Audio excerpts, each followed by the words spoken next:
lahat din updates tayo sa ngayon guys. Samahan siya po yung ating YouTube channel. Paka-like, subscribe, and share naman po. Alam kong nainip-inip na kayo dito sa ating updates of the alright. Ngayon guys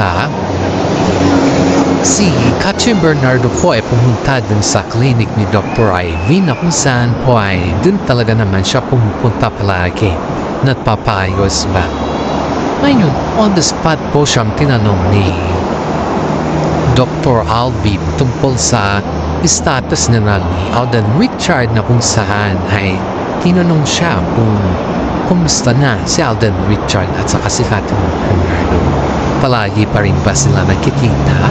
At ang sagot naman ni Katrin Bernardo that time guys is sometimes, pero hindi naman palagi kasi ang schedule kasi namin ay sobrang busy at saka complicated. Yung mga time lang na medyo may oras na 5 hours ang pagitan namin na yung medyo okay at doon kami nag-jogging at doon kami nagbabanding ng child. Tinanong din ni Dr. Ivy kung kumusta na din si Daniel kay Katrin. At doon din po ay namin ni Katrin na nakikita sila ni Daniel at gusto ni Daniel na makipag-ayos at makipagbalikan kay Katrin. Pero ang sabi ni Katrin, I'm not ready yet to mingle about Daniel Padilla. Siguro, yung sa atin lang is yung tagal namin na 12 years. Yun dun ako nasasayangan. Pero yung ibalik ko yung dating kami ay ang hirap, mahirap ko nang gawin yun. Kasi nga, kapag ikaw ay nasaktan, at palagi mong tinatanggap yung mga nangyayari, lalo ka pa rin yan bibitawan at lalo ka pa rin yan sasaktan ulit. Ang gusto ko kasi sa isang relasyon, ready na ako, hindi ako sasaktan. Mahalin talaga na ako ng totoo, off cam, on cam, hindi lang sa yung magaling kang magsalita sa publiko. Pero yung katotohanan is there's something wrong with it. Kaya na maraming nagsasabi na sayang yung 12 years pero mas sayang din po pagpatuloy kung tanggapin lahat ng pagkakamali at masasanay siya sa ganun na taktika. Diba? Kaya yan po yung sagot ni Katrin Bernardo kay Dr. Alvin tungkol kay Daniel Padilla na so ibig sabihin gan guys ay talagang sinusuyo siya si Daniel Padilla kasi nakapag-decide na pala si Katrin na hindi pa niya munang tanggapin si Daniel Padilla pero patuloy pa rin po na sinusuyo si Daniel Padilla si Katrin para sa ganun ay may ibalik or magbalikan sila. Ayaw din ni Katrin na masabihan siya na yung paligan niya si Daniel Padilla dahil ang dami na ding nagsasabi na mismong si Mami mismo yung nagsasabi na hindi na at kung kinakailangan ay hanggang doon na lang muna siya kasi kaya niya naman tiisin ang kanyang sarili dahil para naman sa kanya to. At saka ayon pa dito si Katrin po ay mahirap nang ibalik yung katotohanan sa kanila ni Daniel Padilla. Kaya si Alden po ay talagang binibigyan niya po ng time si Katrin na makapag-isip or makapag-decision kung tatanggapin niya na ba yung panliligaw ni Alden Richard. Kasi nga, ang dami na kasing pakutsaba sa ngayon na sinasabi na kahit gaano kasakit yung mga binibitawan ni Katrin Bernardo kay Daniel Padilla na salita ay nandun pa rin siya at patuloy pa rin siyang nangungulit sa kanya. Kaya si Daniel Padilla po, si Alden Richard po ay talagang patuloy na nakikiramdam sa Katniel dahil ayaw niya naman na presahin si Katrin sa mga bagay-bagay na hindi niya magugustuhan. Gusto niya yung pusa si Katrin Bernardo na magsabi na okay na at ready na siya at ready na din siya makipagrelasyon dahil kapag yan kasi guys ay pepersahin mo yan, ang hirap na din kasi yan guys, kaya ang hirap mo din kasi sabihan ang mga iba na pwede mo nang gawin yung hindi mo pa dapat gawin, diba? Sabi nga ni Alden Richard, nakakapaghintay pa siya. Kaya niyang hintayin hanggat ready na si Catherine at kaya niyang hintayin kahit hanggang kailan kaya pa ni hanggang kailan pa yung is kahit ilang taon kaya niyang tiisin para kay Catherine, guys. You know, guys, the best sweetest word dito, guys, is yung makapaghintay si Alden Richard kay Catherine at kahit alam niya na hindi pa ready si Catherine Bernardo. Sabi nga sa kanila, napakaswerte ni Catherine Bernardo kay Alden dahil kahit gaano kahirap maghintay ng ilang taon, nandiyan pa rin si Alden na sumusuporta kay Catherine kahit saan man siya. Even though hindi na sila masyadong nagkikita, guys, kasi nga makaibig naman sila ng network. Saka kanya-kanya na silang mga projects na ngayon, hindi na kasi sila magkatambal. Ay patuloy pa rin yung suporta ni Alden sa kanya, numusta pa rin si Alden sa kanya. At yan po yung mga kataga, o yan po yung mga aksyon nila ang nagsasabi na sila na. Willing naman si Alden na maghintay at alam yung sabi nila, kung suggestion lang nila Alden Richard at saka si Catherine Bernardo ay sila na. Pero yung pag-aamin lang kasi ayun yung mahirap nilang gawin kasi nang gugulo pa kasi si Daniel Padilla. Siyempre, ang gusto kasi nila yan sa isang relasyon ay yung private, yung may privacy sila. Kaya hindi sila umaamin kung sila na eh.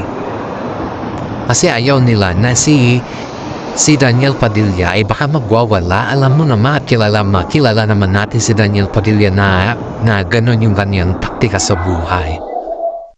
Ang pinagbibisihan kasi ni Alden sa ngayon, guys, is may mga guesting kasi siya na out of the country din. May mga endorsement din kasi siya at saka hosting din siya at saka sa Sunday Loud Out ba? So may mag-performance din siya sa mga every Sunday. You know, guys, is pagdating naman sa rehearsal kasi ang hirap kasi yan, hindi lang kasi isang araw yan, dapat uli-ulitin yan hanggang makuha mo. At ganoon din naman si Catherine, guys, may mga shooting din siya sa Elena. Buti na nga ay medyo nag-adjust yung Elena sa kanya eh. At may mga iba-iba din siyang mga time na kung saan mga 5 hours to 3 hours lang yung kanilang free time ni Alden. Pero once in a blue moon pa yun, guys, hindi yung every week nakikita sila, hindi na. Yun nga sabi nga ni Catherine dito, guys, na may-miss daw niya si Alden dahil ang tagal nilang nagkasama at yun ay yung parang naninibago sila sa isa't isa. You know, yung mga salitang naninibago sa isa't isa, it's feel like you feel uncomfortable sa mga kasama mo. Kasi nga, sabi dito, ayon dito sa ating legit na sources, si Catherine Bernardo is feel comfortable kay Alden Richard at parang napaka-safety niya pagdating kay Alden Richard. It's look like that Alden want also mamimit para kay Catherine. Kasi nga every time na may mga celebration sila, nandun pa rin si Alden kahit naka-short man yan or naka-chinelas, okay lang yan as long as nandyan si Alden at kitang-kita mo naman yung ebidensya na every time na may mga success si Catherine Bernardo ay always pa rin na si Alden yung number 1 na bumabati sa kanya. And at the same time, nandyan pa rin si Mami Ming na sumusuporta din sa Kat din. Kaya nga, guys, ay may mga kwento-kwento dito na sinasabi na naghihintay daw sa Alden ng tamang panahon para ibigay niya yung kanyang regalo kay Catherine, which is a watch. Kasi nga, ang kahulugan kasi ng watch sa kanila ay para maalala nila yung mga good memories nilang dalawa. Ang sarap sa pakiramdam na yung bigyan ka ng watch ng partner mo or wife or husband to be. Dahil yung watch kasi yan ang simbolo ng oras ng inyong kaligayahan. Simbolo din yan ng oras na iyong kung saan kayo nakita at anong dahilan. At yan po ay destiny. Kaya dito natin mapagtanto, guys, na mahal ni Alden Richard si Catherine Bernardo. Kaya niyang tiisin ang lahat, halang-halang lang kay Catherine Bernardo. Kaya niyang gawin ang lahat para sa ganun mapasaya si Catherine. Hindi naman natin liit sa kaalaman na yung bang ginagawa lang na Alden ito dahil sa kanilang show or dahil may intention siya na kakaiba kay Catherine. Walang ganun guys, ginagawa ito ni Alden dahil alam niya sa sarili niya na nagpakatotoo siya sa kanyang nararamdaman. Kahit naman siguro sinasabi nila na umiiwas si Alden kay Catherine or nagdededmahan na sila, ay walang katotohanan yun guys, walang katotohanan. Kasi nga po, sinasabi lang nila na umiiwas si Alden kay Catherine dahil hindi na sila masyadong nagkikita at bumalik si Alden bilang isang host. Of course naman, kung wala pa namang movie na katambal sila, and syempre, babalik si Alden sa mga hosting niya yung dating niyang gawain. Kesa naman matenggat yan at maghintay sa kanilang movie. Hindi naman siguro pwede yung ganon kasi nga lahat naman tayo dito ay gustong kumita ng peta. Yun yung hindi maintindihan ng mga iba dito na pinipilit nila ito na iuugnay na si Alden Richard ay ayaw niya na kay Catherine at hindi niya na kumbaga is malabo na silang magkaintindihan dahil umiba na yung kanilang schedule. Yan yung mga pinipilit na sinisiraan ng mga iba na sinasabi na nagdededmahan lang daw ang Captain, pero which is hindi naman guys, hindi naman. Kaya nga po nananahimik si Mami Min sa mga issues na patungkol kay Catherine dahil ayaw niyang masira yung pangalan ng kanyang anak. At yan po yung palagi nating tatandaan guys. Sometimes kasi may mga fake news din kasi na lumalabas para lang makaroon ng content. Pero sometimes lang naman yan Hindi naman natin napapatunayan na fake news talaga yan kasi siyempre nagkakalat kasi sila ng mga maling impormasyon pero sometimes only. Pero ang makatotohanan dyan guys ay pinapasa Diyos na lang nila Mami Min at si Catherine Bernardo yung naririnig ninyo or nakikita ninyo dahil mga sometimes may mga scripted din yan or ini-edit para may mga intention ba nakakaiba. Pero be matured enough, may mga utak naman tayo at saka hindi tayo BO at saka hindi tayo TNG na mga fans nila na kung saan ay maniniwala tayo sa kanila. Kung solid cut din tayo guys ay huwag tayo maniwala sa mga sabi-sabi lang. Kailangan din natin yung mga pruweba. Kailangan din natin yung mga katotohanan na nanggaling mismo sa kanilang bibig. Dahil tingnan mo na lang ngayon na ang sinasabing umiiwas si Alden ay hindi naman totoong umiiwas siya. Talagang sadya lang na yung schedule nila ay hindi na gaya ng dati.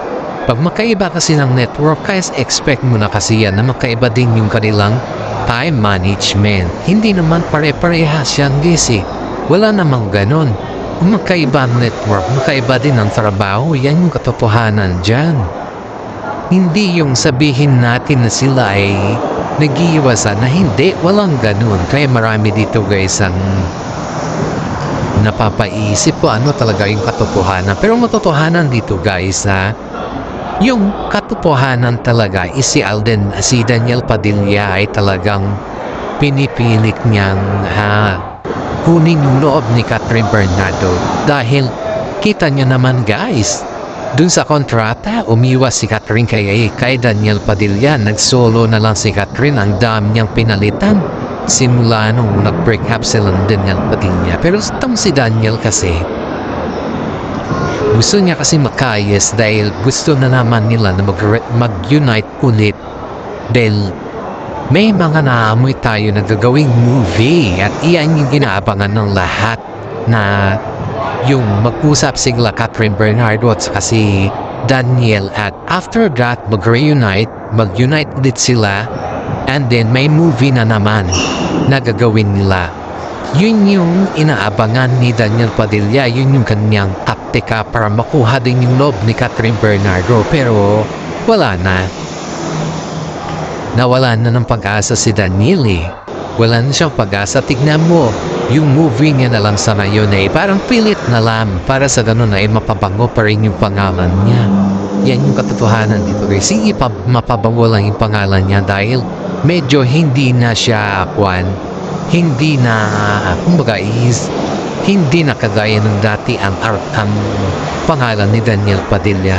Ngayon guys, muntik nagkaroon ng suntukan sila Alden at si Daniel Padilla. Ayan po yung ngayon dito sa ating, pero hindi yan pinalabas guys. Kasi nga ang sabi daw ni Alden is, masyado namang immature yan kung patulang ko pa yan si Daniel Padilla. Tingnan ninyo dito guys ay yung mga taktika ni Daniel Padilla na feeling akala mo ang yabang niya kasi. Mayabang kasi siya at pinipilit niya yung sarili niya kay Catherine kahit nasasaktan na si Catherine sa kanyang ginagawa. Feeling niya kasi kahit first love niya si Catherine, first everything. Pero sa ganun yung ganyang ginagawa, syempre ikaw bilang isang babae, pag masaktan ka, tanggapin mo ulit. Ilang tanggap na kasi yan si Daniel Padilla hanggang sa natuto si Catherine na untog siya sa katotohanan na hanggang dun lang talaga yung kaya niya kay Daniel Padilla at kumbaga hindi niya na kayang tiisin.